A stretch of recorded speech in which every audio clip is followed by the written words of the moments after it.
Bonjour, suite à une longue trêve hivernale, je reviens avec un connecteur FPV pour Firefly 6S chez moi, qui me paraît très intéressant et donc je voulais faire la démonstration de fonctionnement.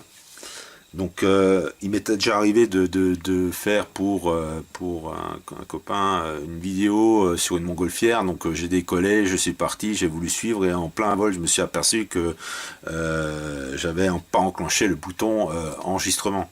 Donc il a fallu ramener l'appareil, perdre du temps, ma batterie s'est vidée, enfin c'était un peu voilà. Et donc chez Firefly, je continue. Ils utilisent un peu un connecteur USB maître, il faut acheter. J'ai déjà essayé avec du standard, ça ne marchait pas, donc j'ai dû acheter exactement ce connecteur spécifique pour la transmission FPV. Donc vous avez les anciennes générations de connecteurs USB. Pour la 7S, il existe pour voilà, les nouveaux comme pour les smartphones. Donc c'est le nouveau connecteur. Sur la vitesse, ils sont revenus pour X raisons sur l'ancien, mais la platine n'est pas la même. Alors le module que je vous présente là, c'est pour donc la 6S. La vitesse, c'est pas le même, à ce qui paraît, il semblerait qu'il y ait une différence, donc il faut faire gaffe.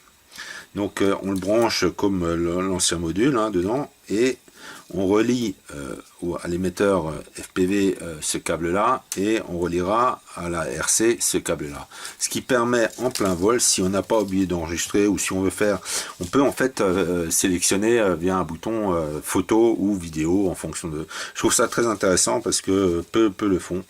Donc là c'est faire une petite démo pour voir comment ça marche et ça paraît assez simple sur le principe, sachant qu'il faut alors une RC avec bien sûr 6 voies au minimum, puisque sur la 5e voie vous avez les commandes de vol, la 6e voie polité, et ces 6e voies, voire 7, 8 ou 9 en fonction de votre RC, il faut qu'elle ait un bouton 3 positions. Si vous n'avez pas les 3 positions, ça ne marchera pas. Donc de là on se retrouve pour le branchement Donc comme je l'ai dit, j'ai branché le module dessus. On va commencer par brancher sur le récepteur. Alors j'ai pris un récepteur, je le répète, donc minimum 6 voies, donc 7, 8, 9, 10 en fonction d'eux, avec je rappelle, une RC avec un switch 3 positions. 1, 2, 3, on est d'accord, c'est important. Je le précise bien, sinon ça ne marche pas. Donc on va brancher, donc moi sur mon switch 3 positions est sur le canal 7, donc je vais brancher ma commande sur le canal 7, donc là sur le canal 7 parce que c'est le bouton est sur le 7. De ce côté là, alors je vais utiliser pour faire un pont, un petit distributeur, donc voilà, hop, pardon. Donc là, il servira que de distributeur. Là, alors j'ai l'émetteur FPV. Alors, je rappelle, pour ce module-là et les télécommandes, il faut qu'il y ait une alimentation. Donc là, je vais brancher donc, le côté alimentation. Donc on ne se trompe pas de sens. Il faut que ça fasse le pont. Donc là, maintenant, il me faut de l'alimentation là, de l'alimentation là. Je vais allumer l'écran en même temps. Donc là, je prends une lipo. Je vais mettre du jus sur mon écran. Voilà, il devrait s'allumer. Ok.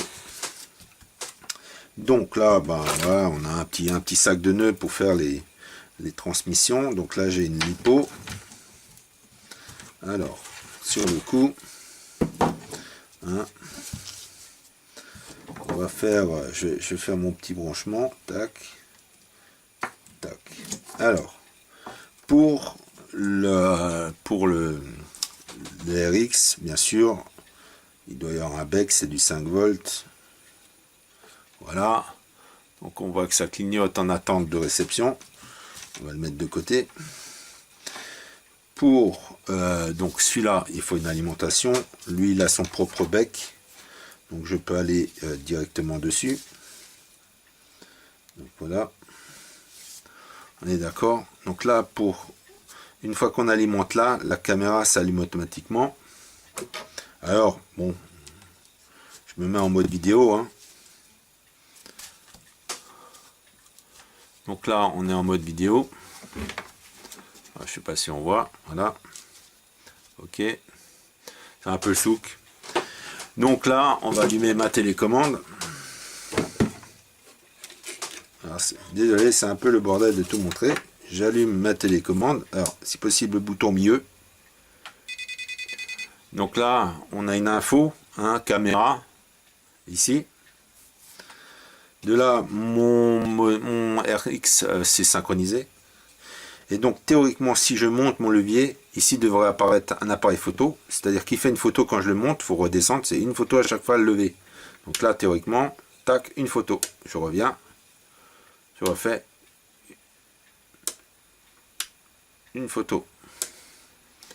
Donc, si je le descends, si on regarde bien mon module, ici, le voyant rouge qui indique enregistrement.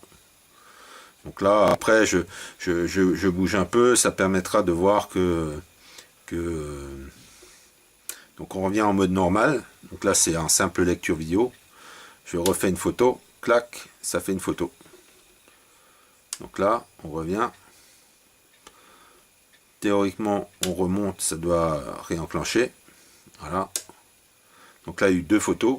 Je reviens sur le mode vidéo et là, je dois enregistrer.